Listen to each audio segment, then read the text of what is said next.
तर आज आपण संगीताज कुकिंग कॉर्नरमध्ये शुगर फ्री करंजी कशी तयार करायची ते बघणार आहोत.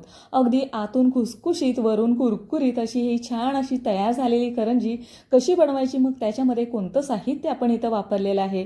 अजिबात साखर न घालता अगदी शुगर फ्री करंजी आपण तयार केलेली आहे. ज्यांना शुगरचा त्रास आहे ती पण हे करंजी अगदी सहज खातील आणि या दिवाळीमध्ये ह्या करंज्या करून त्याचा आस्वाद तुम्ही नक्की घ्या. तर ही करंजी बनवण्यासाठी सगळ्यात अगोदर आपण हे पिठाचं आवरण बनवणार आहोत. तर पीठ मळण्यासाठी मी इथं अगदी बारीक रवा घेतलेला आहे. तर हा बारीक रवा आपल्याला अगदी अर्धी वाटी घ्यायचा आहे. तुम्हाला जर जास्त क्वांटिटीमध्ये बनवायची असेल तर तुम्ही अगदी वाटीभर रवा घेतला तरी चालेल. त्याच्यानंतर अर्धी वाटी मी इथे घेतलेलं आहे गव्हाचं पीठ. आता ह्याच्यामध्ये थोडंसं मीठ टाकून हे व्यवस्थित असं मिक्स करून घेऊया. तर मिक्स केल्यानंतर आपण इथं एक चमचाभर कडकडीत तुपाचं आपल्याला इथं मोहन घालायचं आहे. इथे तुम्ही तेलाचाही वापर करू शकता. अगदी एक चमचाभर कडकडीत तूप इथं घातल्यानंतर हे सुरुवातीला चमच्याच्या साह्याने हलवून घ्यायचं. व्यवस्थित हलवून झाल्यानंतर हाताच्या साह्याने हे पूर्णपणे पीठ आपल्याला मिक्स करून घ्यायचं आहे. म्हणजे करंजीच्या जे वरचं आवरण आहे ते छान असं कुरकुरीत तयार होतं. तर हे पूर्णपणे मिक्स केल्यानंतर आपण इथं अगदी थोडं थोडं पाणी घालून हे घट्टसर असं मळून घ्यायचं आहे. तर जास्त घट्ट पण नाही आणि जास्त सैल पण नाही. ज्या पद्धतीनं आपण कणिक मिळवतो म्हणजे चपातीचं कणिक भिजवतो त्या पद्धतीनं आपल्याला हे मळून तयार करायचं आहे. तर आपण इथं अजिबात मैद्याचा वापर न करता अगदी रवा आणि गव्हाचं पीठ घेऊन हे छान असं कणिक मळून घेतलेलं आहे आणि ह्याच्या करंज्या आहेत ते खूप छान अशा टेस्टी तयार होतात. तर अजिबात शुगर आपण इथं वापरलेली नाही आहे. तर ही करंजी आहे ते अतिशय हेल्दी आपण बनवलेली आहे. तर हे बघा छान असं आपण पीठ मळलेलं आहे. आता हा गोळा झाकून ठेवणार आहोत आपण. तुम्ही इथे डिश घाला किंवा एक पातळ असा ओला कपडा जरी इथं घातला तरी चालेल. त्यांनी पण छान असं हे पीठ भिजलं जातं. तर हे थोड्या वेळासाठी आपण बाजूला ठेवून देऊया. त्याच्यानंतर एका कढईमध्ये एक चमचाभर मी इथं खसखस घेतलेली आहे. खसखस अगदी थोडीशी लालसर होईपर्यंत आपल्याला भाजायची आहे. ही खसखस भाजायला जास्त वेळ लागत नाही. अगदी पटकन अशी भाजून तयार होते. तडतड वाजायला लागली की खसखस पटकन काढून घ्यायची, नाहीतर ही करपली जाते. तर त्याच्यानंतर मी इथं अगदी वाटीभर खोबरं घेतलेलं आहे. आता खोबरं पण आपल्याला छान असं भाजून घ्यायचं आहे. अगदी एकाच कलरवरती एकसारखं हलवत अगदी कुरकुरीत होईपर्यंत, रंग बदलेपर्यंत खोबरं आपल्याला एकसारखं हलवत राहायचं आहे. एकसारखं हलवलं की खोबरं खालून करपत नाही. अगदी एकाच कलरवरती छान असं भाजलं जातं. तर तुम्ही बघू शकता मस्त असं कुरकुरीत झालेलं आहे. आता जास्त न करपवता हे खोबरं आहे ते उतरून घ्यायचं, नाहीतर ह्याची चव आहे ती वेगळी लागते. त्याच्यानंतर अर्धी वाटी मी इथं रवा घेतलेला आहे. आता हा रवा आपल्याला वापरताना अगदी बारीक रवा आपल्याला वापरायचा आहे. त्याच्यामुळे करंजी अगदी छान अशी तयार होते. त्याच्यानंतर मी इथं अगदी 2 चमचे तूप घेतलेलं आहे आणि ह्या 2 चमचे तुपावरती रवा आहे तो छान असा आपण भाजून घेणार आहे. क्वांटिटी कमी असल्यामुळे रवा पटकन भाजून तयार होतो. अगदी काही वेळातच ह्याचा रंग असा बदलतो. तर तुम्ही बघू शकता एक 5-1 मिनिटामध्ये हा रवा अगदी छान असा खरपूस आपण भाजून तयार केलेला आहे. तर रवा अगदी बारीक असल्यामुळं पटकन भाजला जातो. तर ह्याच्यामध्ये आपण गोडवा येण्यासाठी मी इथं अगदी खारकेची पावडर घालणार आहे. तर तुम्ही इथं खारक्याऐवजी इथे तुम्ही अगदी ड्रायफ्रूट्स म्हणजे खजूरही घेऊ शकता किंवा इथे अंजीरचाही तुम्ही इथं वापर करू शकता. तर अंजीर आणि खजूर मिक्सरमध्ये बारीक करून हे ह्याच्यामध्ये घातलं तरी चालेल. पण आपण इथं खारीक पावडर घालणार आहोत, कारण आपण जशी साधी करंजी बनवतो म्हणजे पिठी साखर वापरून जशी करंजी बनवतो अगदी त्याच पद्धतीची आपण इथं करंजी बनवणार आहे. म्हणजे हे सारण आहे ते मोकळं आपण तयार करणार आहे. जर खजूर आणि अंजीर इथं वापरलं तुम्ही तर हे सारण आहे ते ओलसर होतं. तर आपल्याला अगदी खूप दिवस टिकण्यासाठी हे आपण जशी आपण साधी करंजी बनवतो त्याच पद्धतीनं ही अगदी शुगर फ्री खारीक पावडर घालून ही आपण करंजी बनवतोय. तर तुम्ही इथं खारीक पावडर विकतची आणण्याऐवजी इथं खारीक पावडर अगदी घरीच तुम्ही तयार करू शकता मिक्सरमध्ये. तर ही खारीक पावडर घातल्यानंतर थोडा वेळ आपल्याला ही परतून घ्यायची आहे. म्हणजे ही छान अशी खूप दिवस करंजी टिकली जाते आणि हिची चवही खूप छान येते. तर थोड्या वेळासाठी आपण ही खारीक पावडर ह्या रव्यामध्ये छान अशी परतून घेतलेली आहे. तर तुम्ही आवडीप्रमाणे खजूर आणि अंजीरही घालू शकता. तर मस्त आपलं सारण तयार झालेलं आहे. तर हे व्यवस्थित असं आपण पसरून घेऊया. तर गॅसचा फ्लेम आपल्याला बंद करायचा आहे. तर हे पूर्णपणे आपण आता एका प्लेटमध्ये काढून घेऊया. तर खोबरं आणि जे सारण आहे म्हणजे जो रवा आहे तो छान असा खमंग आपण भाजून तयार केलेला आहे.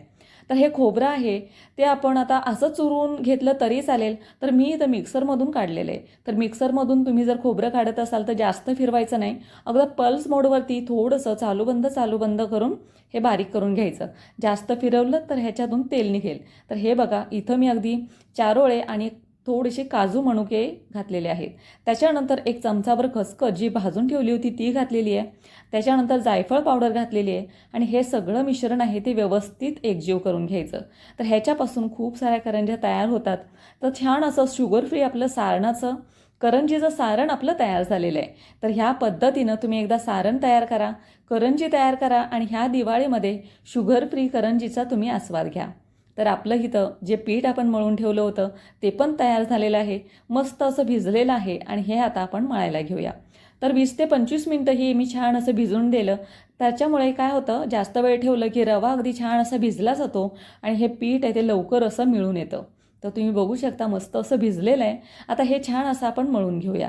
तर मळायला काही जास्त वेळ लागत नाही आहे, कारण आपण सुरुवातीलाच हे पीठ आहे ते जास्त घट्ट न मळता थोडंसं हे सैल मळलेलं, त्याच्यामुळे हे व्यवस्थित असं मिळून येतं. तर हे थोडंसं आपण हातावरती अगदी तेलाचा हात घेऊन हे छान असं मळून घेतलेलं आहे. तर तुम्ही बघू शकता मस्त असं हे पीठ तयार झालेलं आहे. आता ही ते आपण साठा किंवा तूप न वापरता आपण अशाच ह्याच्या गोळ्या तयार करणार आहोत. तर हे गोळ्या बनवताना मी अगदी छोटे छोटे गोळे ह्याचे बनवून तयार करणार आहे. तर तुम्ही तुमच्या प्रमाणे मोठा एक गोळा लावलात, मोठी एक चपाती लाटलीत आणि त्याला तूप वगैरे लावून अशा पद्धतीनं तुम्ही गोळ्या तयार केल्यात तरीही चालेल. पण मी इथं प्रमाण अगदी थोडंसं घेतलेलं आहे, त्याच्यामुळे तुम्हाला अगदी मी ह्याच पद्धतीनं गोळे तयार करून दाखवलेत. तर हे बघा छान असे आपले एकसारखे गोळे मी तयार केलेले आहेत. आता हे आपण लाटायला घेऊया. तर हे एका बाऊलमध्ये मी सगळे गोळे काढून घेते. जो लाटायचा गोळ्या आहे तो एकच मी बाहेर काढते आणि बाकीच्यावरती झाकण मी ठेवून देणार आहे, कारण पंख्याखाली हे सुकले जातात, त्याच्यामुळे ह्याच्यावरती काहीतरी झाकण ठेवायचं. तर हा गोळा आहे तो अगदी पातळ आपल्याला ह्याची लाटी लाटायची आहे. तर जेवढं तुम्ही पातळ लाटाल तेवढी अगदी करंजी आहे ती छान अशी तयार होते.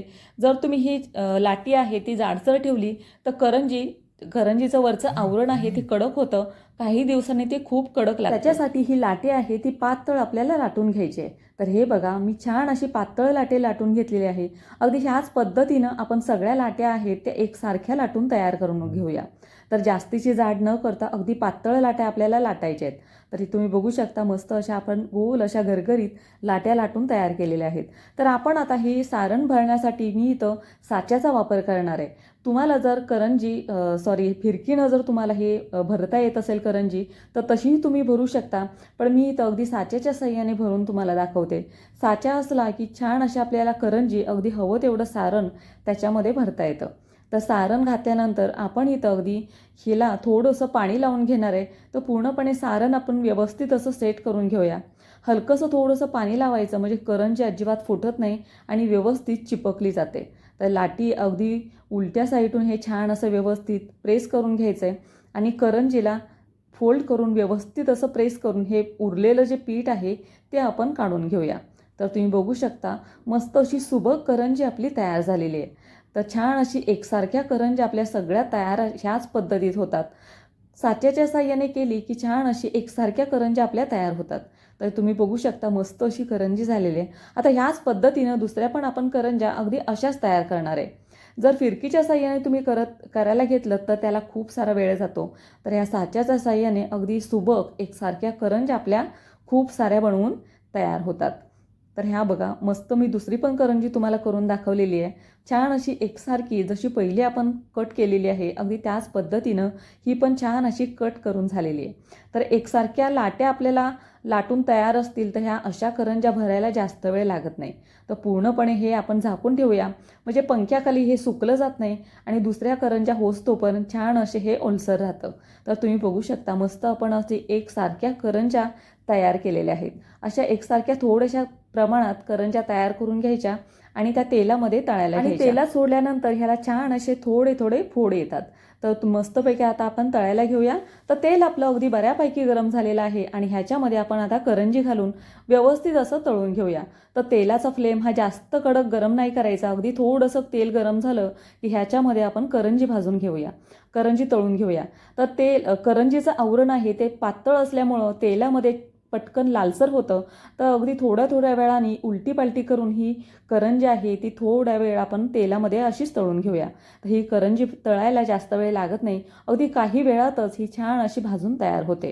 कारण ह्याचं जे लाटी आहे म्हणजे जे आवरण आपण वरचं पिठाचं आवरण आहे ते पातळ असल्यामुळे पटकन ही करंजी तळून तयार होते. तर तुम्ही बघू शकता मस्त रंगावरती आपण छान अशी खरपूस आपण भाजून करंजी तयार केलेली आहे. आता ह्याच पद्धतीत उरलेल्या करंज्या आहेत त्या अगदी पटकन थोड्या थोड्या वेळाने उलटून छान अशा भाजून घ्यायच्या. दोन्ही साईडून एकसारख्या कलरवरती भाजून घेतल्यानंतर ह्या करंज्या आपल्या अगदी ह्या पद्धतीनं तयार होतात. तर ही अगदी शुगर फ्री करंजी तुम्ही खूप दिवस ही स्टोअरही करू शकता. अगदी 20-25 दिवस अगदी छान ही करंजी राहते. तर अजिबात आपण साखरेचा इथं वापर केलेला नाही आहे. तर ह्या पद्धतीनं अगदी शुगर फ्री करंजी करून ह्या दिवाळीमध्ये ह्या करंजीचा आस्वाद तुम्ही नक्की घ्या. तर तुम्हाला ही रेसिपी कशी वाटली मला कमेंट करून नक्की सांगा. आणि तुम्हाला चॅनलवरती जर तुम्ही नवीन असाल तर ह्या चॅनलला सबस्क्राईब करायला मात्र विसरू नका.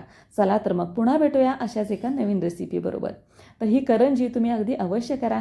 शुगर फ्री आहे, शरीरासाठी अतिशय फायदेशीर आहे. चला तर मग पुन्हा भेटूया अशाच एका दिवाळीच्या फराळाबरोबर.